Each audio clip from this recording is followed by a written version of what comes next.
মরিচ গাছে কে দিল রে মরিচ এত ঝাল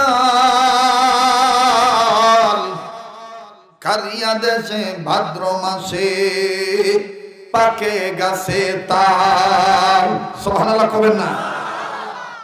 আম গাছে আম কে দিল রে লিচুর গাছে লিচু রবের কথা চিন্তা করে মানুষ মাথা রাখো নিচু। ঝিনুক মাঝে কে দিল রে মুক্তামণিহার আখের মাঝে কে দিল গো রোজে চমৎকার। মায়ের মনে কে দিল গো জগৎ ভরা মায়া পানির উপর ভাসমান জমি কে করিলেন সুজালা আর সুফলা সুবহানাল্লাহ কর। এই যে মাটির উপর বসে রয়েছেন এই মাটির নিচে কি কথা কয় না কোরআনে আছে না নাই ওয়াল আরদু মাদাদনাহা ফানি'মাল মাহিদুন এই জমিনের নিচে পানি সুবহানাল্লাহ কর। ভাই আমি কি বানায় বলতেছি না আল্লাহর কোরআন কষ্ট হচ্ছে আপনাদের। এবার আসেন সেই কোরআন থেকে আমি ছোট্ট একটা আয়াতে কারিমা তেলাওয়াত করেছি। আল্লাহ পাক বলেন মা আতাকুমুর রাসূলু ফাখুযুহু ওয়া মা নাহাকুম আনহু ফান্তাহু। আল্লাহ বলেন আজকের আলোচ্য বিষয়বস্তু খুব খেয়াল করেন। আল্লাহ বলেন তোমাদের রাসূল তোমাদেরকে যা ধরতে বলে তোমরা সেটা ধরো যা ছাড়তে বলে তোমরা সেটা বলেন বলেন তোমার আল্লাহ রাসূল আমাদেরকে যেটা ধরতে বলছে সেটা কি করব যেটা ছাড়তে বলছেন সেটা। আমার ভাইরা আমার বন্ধুগণ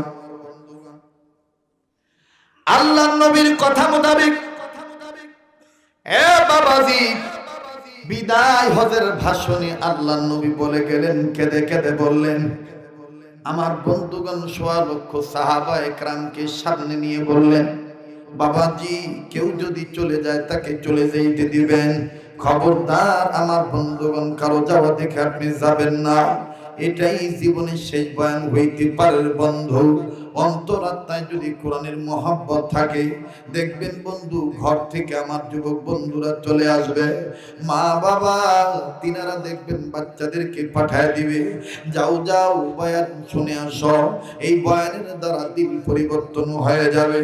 আরে বাবাজি কোন দিকে কোন নজর নাই রে বন্ধু কে কোন দিন মারা যাব বলতে পারি না জীবনের শেষ বয়ান মনে করে বয়ান করছে ভাই। কারো চিন্তা আমরা নিজেরা না করি নিজের চিন্তা নিজে করি যেহেতু আপনার কবর আপনি যাবেন আমার কবর আমি যাব আমার বন্ধুগণ যার যার কবরে তার তার জবাব দেওয়া লাগবে। এই জন্য আল্লাহ ওয়ালাগণ বলেন মান আরাফা নাফসাহু ফাকাদ আরাফা রাব্বাহু যে নিজের চিনল সে আমার আল্লাহর চিনল। চিৎকার দিয়ে বলেন সুবহানাল্লাহ আরো জোরে জোরে বলেন সুবহানাল্লাহ। আরে বন্ধু আল্লাহ রাসূল সাল্লাল্লাহু আলাইহি সাল্লাম যখন মক্কা মদিনাবাসীকে চিৎকার দিয়ে বললেন তোমরা ন্যায়টা ধরো অন্যায় ছেড়ে দাও অন্ধকার ছেড়ে দাও আলো ধরো হক ধরো বাতিল ছেড়ে দাও আমার বন্ধুগণ তখন কিন্তু বাজারে শত্রুতা বেড়ে গেল। আজও আমার সমাজে দেখবেন বাজার ন্যায় ধরার কথা বললে অন্যায় ছাড়ার কথা বললে বাজার শত্রুতা বৃদ্ধি পায়। কথা বলেন ঠিক না ঠিক? সোনার ভাইরা যুবক বন্ধুরা বলো কথা বলো ঠিক না ঠিক? আরে বাবাজি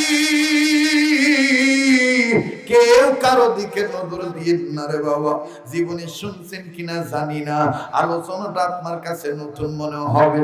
ভাই গো, আল্লাহর নবী যখন বললেন আমার এই কোরআন আমার উপর যে আল্লাহ নাজিল করলেন, এই কোরআন খানা যদি কেউ মানে আমার আল্লাহ রাব্বুল আলামিন তাদেরকে হেদায়েত দিয়ে দিবে। এই কোরআন হলো মানুষের জীবনের সব সমস্যার সমাধানের কিতাব। আল্লাহ বলেন ওয়া নাযালনা আলাইকাল কিতাবা তিবয়ানাল লিকুল্লি শাইইন ওয়া হুদান ওয়া রাহমাতান ওয়া বুশরা লিল মুসলিমিন। আরো জোরে জোরে বলেন সুবহানাল্লাহ, আরো জোরে জোরে বলেন সুবহানাল্লাহ। আল্লাহ বললেন নবীজি এটা এমন একটা কিতাব, এই কিতাব তামাম পৃথিবীর সকল জায়গার জন্য সব সমস্যার সমাধান বানায় দিলাম আল কোরআনকে। ভাইজা আল্লাহ নবী যখন কোরআনের দাওয়াত দেওয়া শুরু করলো, আমার বন্ধুরে দারুণ নদওয়ার অধিবেশন চলতেছে, আমার বন্ধুগণ যখনই মিটিং চলতেছে খুব খেয়াল করেন বাবা, লিডারের নাম হলো আবুল হাকাম, মক্কা কাফেরদের লিডার। ভাষণে পাকা ছিল, আঙ্গুল উঁচু করে বলতেছে কেউ কি পারবা নাকি মুহাম্মাদের কল্লাটাকে টেনে দিতে। ওই ময়দানে বাজান ওমরও বসা ছিল। এ বন্ধু, আগে জানতে হবে ওমর কয়জন? ওমর কয়জন? কথা কয় না, সাহস করে বলেন দুইজন। কয়জন?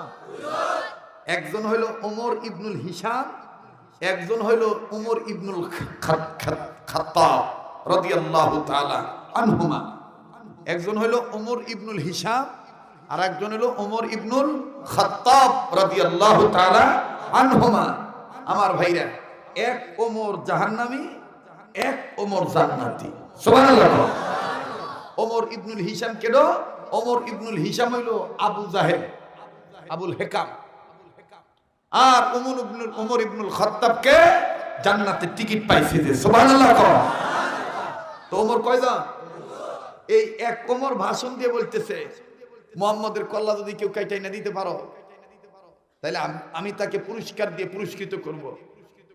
ফট করে আরেক ওমর, ওমর বিন খাত্তাব দাঁড়াইয়া, বাবরিচুল ছিল তো, বাবরিচুল নাড়াইয়া ডাক দিয়ে বলতেছে এই লিডার কি দিবা কও। শুনতেছেন কি? কি দিবা কও। আবু জাহেল কইতেছে 100 লাল উট উবার দিব। কয়শো লাল উট? ওই সময় লাল উটের খুব দাম, লালের জন্য দুনিয়া পাগল। আমার ভাইরা, এই উমর মাথা নাড়াইয়া বাবরিচুল নাড়াইয়া কইতেছে 100 লাল উট উপহার দিবা, এটা লিখে দাও। কয় কে? কয় তোমার ঠিক নাই, তুমি সহলে কও এক কথা, বিহালে কও এক কথা। আঙ্গুর সমাজে যারা এই খাইতে সহলে কয় এক কথা, বিহালে কয় আর এক কথা। মনে করবেন এগুলা আবু জাহেলের গোষ্ঠী। কথা কয় না, কথা কয় না। দেখবেন কি গপ্প করে কইব, এবার যদি আমাকে ভোট দিয়ে পাস করতে পারেন আমি কথা দিচ্ছি পুরুষ লোকের কাজ ছেত্রি করে দুধ পড়া দেব, বাস ফাটি কাবাই করব। পরে মারি দেয় ছাপ্পা, ছাপ্পা মারি দেওয়ার পরে হায় হায়, আগে নেতা সাহেবের পেট ছিল এখানে চুলকাই তো এই জায়গায়, এখন আমার নেতা চাচা চুলকাই এই জায়গায়। আমি যে কি বিপদে পড়ি ভাই, ঈদের জামাত শেষ হলে সারা বছর তো আমাকে পায় না, ঈদের নামাজ শেষ হলে আমাকে কি কায়দা করে কৌশল করে কয়, হুজুর আপনার সাথে একটু কোলাকুলি করবো, মুআনাকা করবো, এইভাবে মোটা গলায় কয়। তা আমি খালি ইয়ানাফসি করতে থাকি, লা ইলাহা ইল্লা আনতা সুবহানাকা ইন্নী কুনতু মিনাজ জালিমিন করতে দেই। কারণ ওর যে পেটের সাইজ, ওর হাতে যদি আমি মুআনাকা কুলি করবার যাই তো মরণ পর্যন্ত খালি আমার বুকের হাতে ওর পেটেরই খালি মোলাকাত হবো, ওর বুকের হাতে জীবন আমার বুক মিলবো না। কথা কয় না, রাগ করতেছে নাকি আপনারা?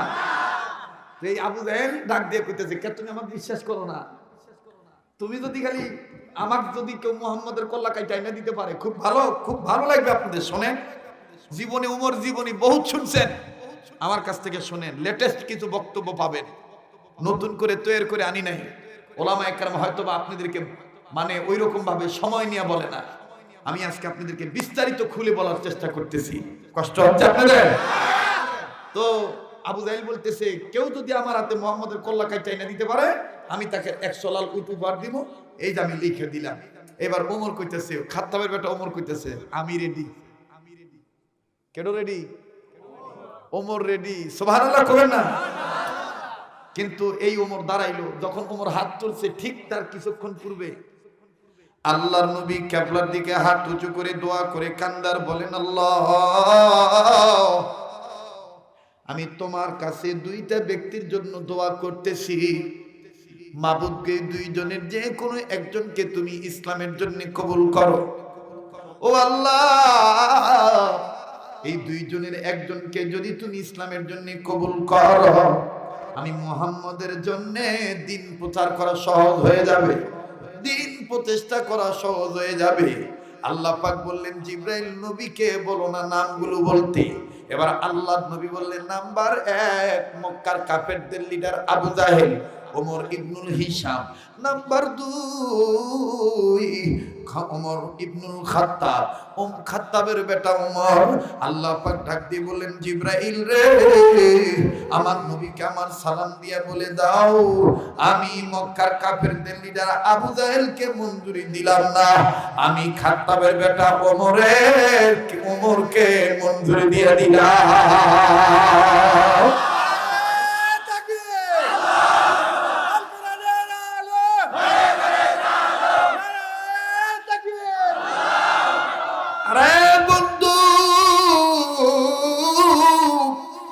খেয়াল করে শুনবেন বাজার, হযরত ওমর খাত্তাবের বেটা যখন বলল, আবু জাহেল রে, ও আবুল হেকাম, আমি মুহাম্মদের কল্লা কেটে আনবো।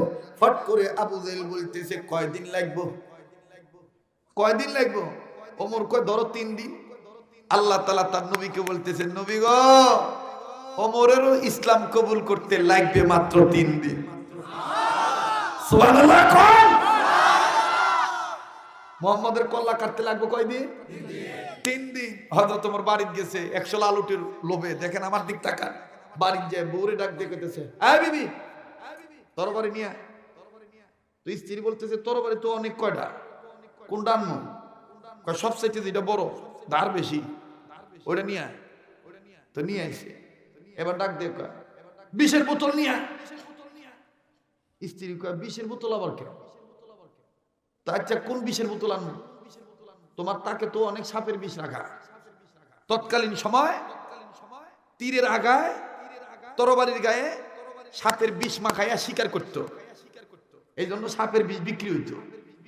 তো হযরত ওমর ডাক দিয়ে কইতেছে, তরবারি আনছে, 20-এর বোতল আন। স্ত্রী কইতেছে, কোন বিষ আনবো? কয় সবচাইতে যে বিষটা মারাত্মক যন্ত্রণা দেয়, কিং কোবরা সাপের বিষ নিয়ে আসো, যেটা লাগার সাথে সাথে চামড়ার মধ্যে পোড়া শুরু হয়ে যায়, এসিডের চাইতে বেশি মারাত্মক, এটা নিয়ে আসো। তো স্ত্রী কয়, স্বামী, আমি কি একটা কথা জিজ্ঞাসা করতে পারি? জীবনে বহুত কিছু মাইলেন, স্বীকার করলেন, কিন্তু কোনোদিন বিষ নেন নাই, আজকে বিষ চাইতেছেন কেন? কয়, বিবি, তুমি তো জানো না, একটা লোকের কল্লা কাটমো, ওই কল্লাটা কাটমো যে 100 লাল উট পামো, এজন্য চিন্তা করছি, ও যেহেতু আমার বাপ দাদার ধর্মের মুখে চুনকালি মারছে, আমি ওরে শুধু শুধু তরবারি দিয়ে মারবো না, তরবারির সাথে বিষ মাখায় রাখবো, সারা রাত তরবারির মধ্যে বিষ মিশবে, সকালবেলা বিষাক্ত তরবারি নিয়ে মুহাম্মদের কল্লা কাটবো। নাউজুবিল্লাহ। স্ত্রী আরেক দিক ফিরে চোখের পানি ছেড়ে কান্দার কয়, ওগো আকাশের মালিক, আমার জানা মতে আব্দুল্লাহর ছেলে মুহাম্মদ তো কারো কোনো ক্ষতি করে নাই, ওমর কি বুঝা মুহাম্মদের কল্লা কাটার জন্য তরবারিতে বিষ মাখাইতে চাইতেছে। দেখ, এই কথা তো আমি প্রকাশ করবার পারবো না, প্রকাশ করলে তো আমার মাইর দিব, কারণ ওমরের মেজাজ ভালো না, ওমরের মেজাজ ভালো না, ওমর খুব রাগী মানুষ। তো এবার ওমর দেখতেছে যে এখনো 20-এর বোতল আনে নাই। হযরত ওমর ধমক দিয়ে কইতেছে, এই যান, 20-এর বোতল নিয়ে আয়। আমার ভাইরা 20-এর বোতল আনছে। মুসলমান বন্ধুরে, ওমর তরবারির এই পিঠে মাখায় বিষ, ওই পিঠে মাখায় বিষ, আস্তে করে তরবারিটা তাকিয়ার উপর যখন রেখে দিল, এবার বন্ধু মনে আছে কিনা জানি না, কয়দিন এখন কয়দিন? সোনার বাইরা বলেন কয়দিন? এই 3 দিনের একদিন কিন্তু চলে যাইতেছে, বেলা ডুবে গেছে। হযরত ওমর বউকে বলতেছে, বিবি রে, তরবারিতে আমি বিষ মাখাইলাম, এই বিষাক্ত তরবারি নিয়ে সকালবেলা সূর্য ওঠার পরে মুহাম্মদকে আমি মারতে যাব, আমি তরবারিটা তাকের উপর রেখে দিলাম, এখন আমি আরামে ঘুমাবো।